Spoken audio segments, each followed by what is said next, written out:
여러분 안녕하십니까. 스카이 피플이 제공하는 역사와 지식 터는 방송 알고나 삽시다입니다. 역사 스토리텔러 문영기입니다.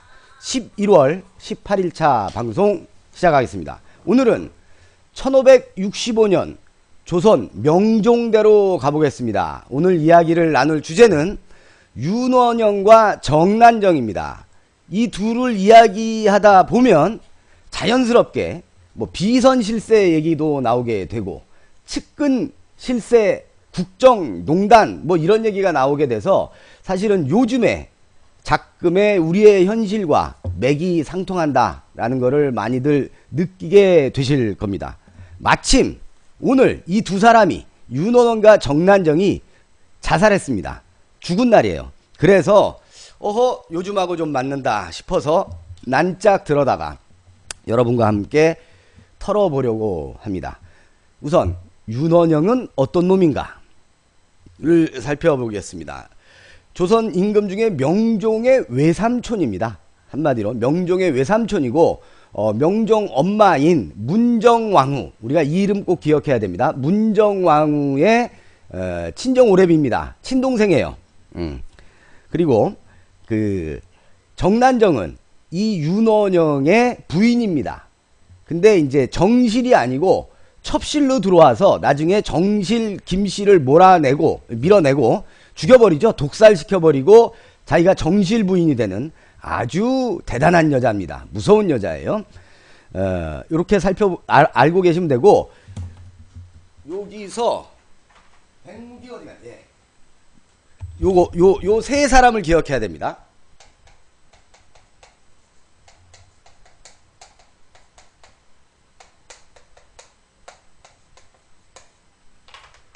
문정왕후, 윤원영, 정난정, 이 셋이 당시 국정농단의 삼각트리오입니다. 당시 조선사회를 완전히 박살을 냈던 명종임금을 진짜 임금도 아닌 걸로 만드는 요 삼각트리오, 국정농단의 삼각트리오, 이렇게 보시면 되겠습니다. 그러면 이 삼각트리오 중에 한 각을 형성하고 있는 문정왕후 는 누구냐?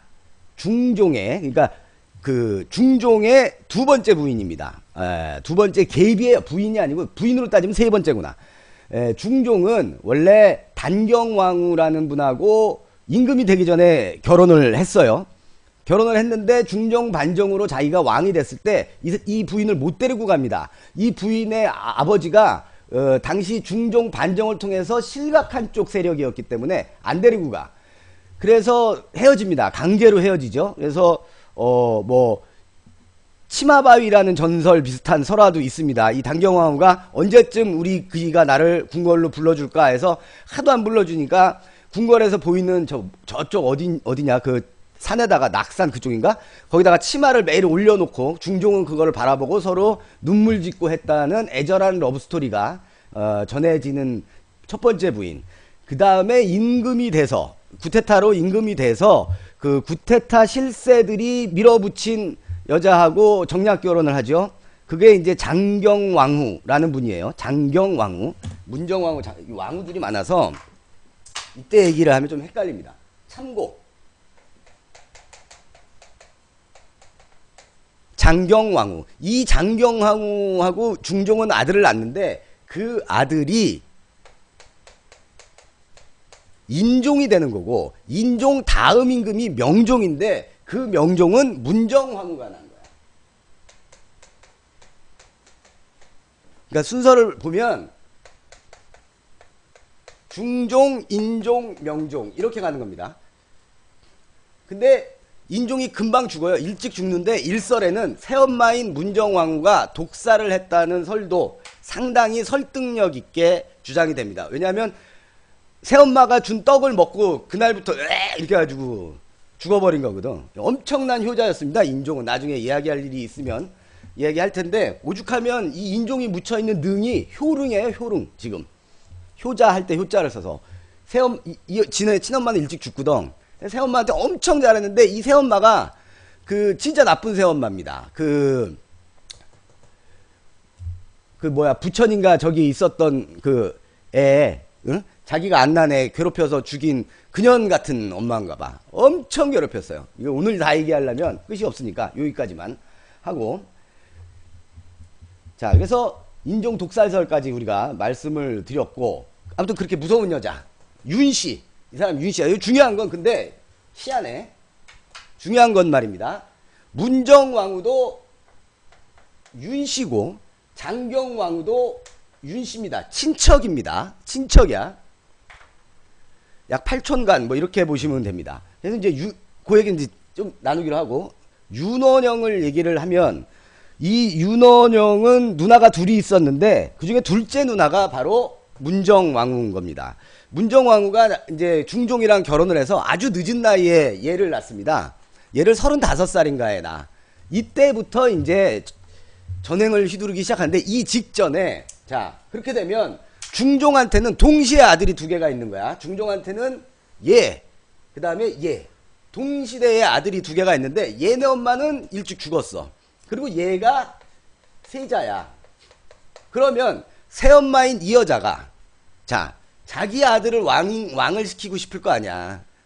먼저 부인 아들을 왕시키고 싶지가 않고, 그러니까 얘를 핍박을 하는 겁니다.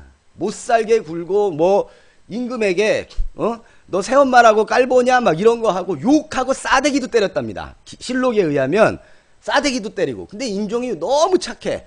그래가지고 이 여자가 괴롭히는 걸 다 받아주던 어느 날 갑자기 오라고 자기네 방으로 엄마한테 좀 와라 불렀더니, 그날따라서 갑자기 이렇게 배시시 웃으면서 기분 좋게 대하니까 인종이, 아, 우리 새엄마가 오늘 기분이 좋으신가 보다 해서 자기도 좋아가지고, 아유 데뷔마마, 아이고 뭐 옥체들 잘 보죠 어쩌고저쩌고 하고 있는데, 야 떡이나 먹어라, 이거 맛있다 하고 줬는데 그 떡 먹고 간 거지. 그리고 나서 자기 아들을 왕을 시킨 거지.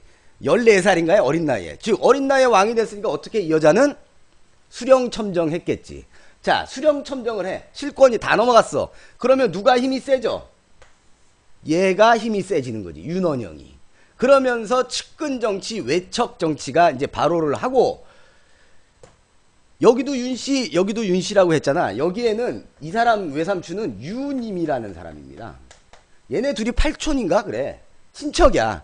그러니까 얘 죽고 얘가 왕이 되고, 이 새엄마가, 그러니까 엄마가 수령첨정을 하니까 이 윤원영은 이 사람부터 죽인 거지. 8촌형 꺼져. 이거를 우리가 이제 역사에 보면 드라마에도 나오는데 소윤이라고 하고, 이 인종의 외척들을 대윤이라고 합니다. 다 윤씨야. 파평 윤씨들이야. 그래서 을사사화라는 거를 일으킵니다. 그래서 대윤과 살인파를 박살을 냅니다. 을사사화를 일으켜서. 그리고 그 나머지 잔존 세력들은 양재역 벽서 사건이라는 걸 또 조작을 해서, 양재역 벽에다가, 그때는 이제 과천, 경기도 과천 양재라고 했어. 지금 저 비싼 동네 양재. 거기다가 벽서, 대자보 같은 걸 붙이는 거야. 누구를 무고하는 내용으로.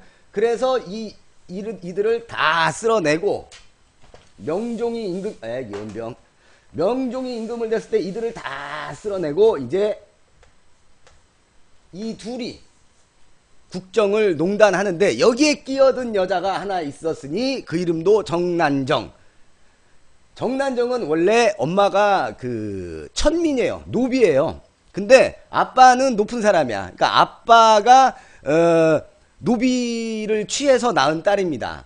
근데 절에서 사는데, 윤원영이 절에 갔다가 기도하는 정난정을 보고 한눈에 가가지고 얘네 아버지를 찾아가. 얘네 아버지가 도총관이가 그래. 그러니까 군대 높은 장교였던 거지. 찾아가서 니네 그 서얼인 이 여자를 나한테 주십시오. 근데 당시에 얘는 이제 최고 측근 실세였으니까, 그래서 둘이 이제 만나게 해줍니다. 아버지가 만나게 해주는데, 이때 정난정이 당차게 윤원영에게 요구합니다. 나 니네 소실로 들어갈 거면 안 가. 각서를 하나 써. 나를 언젠가는 정실로 만들어주겠다는 각서를 써 라고 해버립니다. 윤원영이 정난정의 미색에 넘어가서 각서를 써줍니다. 각서를 써주고, 나중에는 윤원영은 원래 김씨 부인, 이라고 정부인이 있었는데 이 부인을 내쫓습니다. 근데 그냥 내쫓는 게 아니고 당신은 이제 이혼이나 이런 게 합법화가 되지 않으니까 자기 조카인 명종한테 나 이 마누라 좀 내쫓게 해주세요라고 소를 올려. 탄원을 하는 거야. 이 마누라가 너무 이게 뭐라 그럴까 극악스럽다 뭐 이래가지고 탄원을 해서 명종이 그러세요 그럼 삼촌 그럼 외숙모 바꿔요 해가지고 외숙모를 바꿔 정난정으로. 그래서 정난정이 처음에 소실로 들어왔다가 정부인이 됩니다. 그러면서 이제 막강한 파워. 당시에 코드완이 여기 있고 얘는 이제 바지야 바지. 얘는 개바지고 엄마가 다 하고 외삼촌이 다 하고 새로 들어온 새 외숙모가 조선을 내 국정을 농단을 하는데 그 농단의 정도가 지금 같습니다. 각종 이권 사업에 개입을 해서 부정축제를 하기 시작을 하는데 한양 도성 안에만 집이 15채가 있다는 기록이 있는데 이 집의 규모가 거의 궁궐과 버금간다라는 기록이 있으니 뭐 말할 것도 없겠죠. 정난정은 매관매직을 기똥차게 합니다. 그래서 실세와 필로우 토킹을 할 수 있는 백엔잎 송사를 할 수 있는 여자라는 게 알려지니까 모든 고관 대작들이 이제 정난정 앞에 줄을 서는 겁니다. 정난정 앞에 가가지고 금은보화를 갖다 바치고 그럼 그 중에 또 좋은 거 골라갖고 정난정은 이제 문정왕후를 또 갖다 주면서 언니 이거 누가 갖다 준 건데 금가락지 이거 죽이지 않아요? 중국에서 들어온 거라는데 비치가 뭐 이러면서 죽이지 않아요? 갖다 주면 누가 준 건데 그럼 누가 준 거예요? 그러면 그 누가 어떻게 돼? 다음 순간에 진급 이렇게 지방에 있다가 한양 이렇게 되는 거죠. 그리고 정난정은 상단을 운영을 합니다.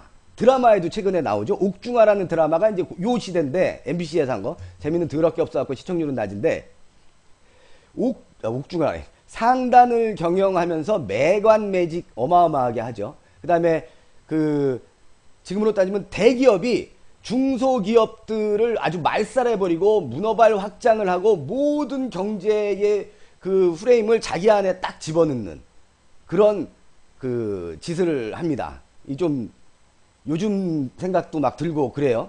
그래서 어쨌든 국정농단 트리오인 이 셋은 그럼 나중에 어떻게 되느냐? 그럼 오늘 얘들이 왜 죽어? 왜 죽냐 하면 문정왕후가 뭐 불로초를 먹은 것도 아니고 여기 또 하나 희한한 게 하나 있습니다. 그걸 빼먹을 뻔했네.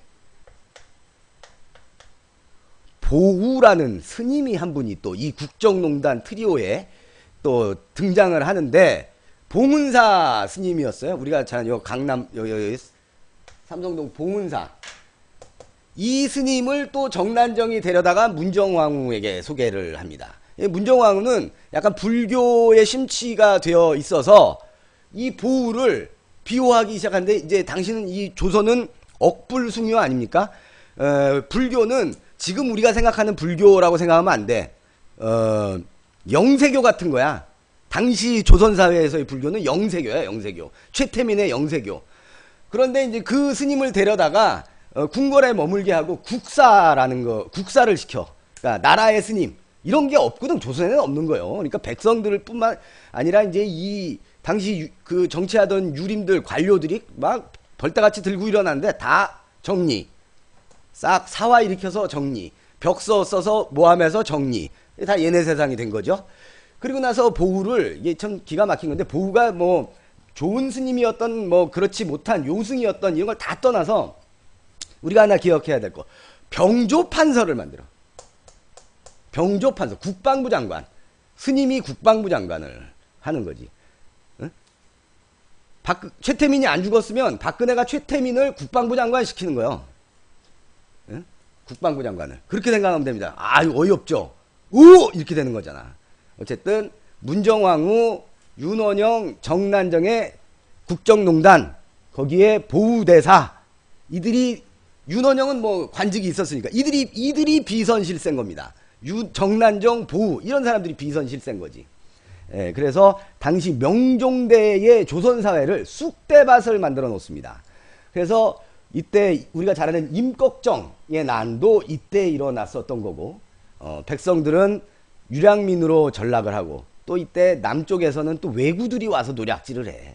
근데 그거 막으라고 보우를 병조판서를 만듭니다. 참 어이가 없죠. 그러다가 이제 천년만년 살 수 없으니까 문정왕후가 65세인가에 죽죠.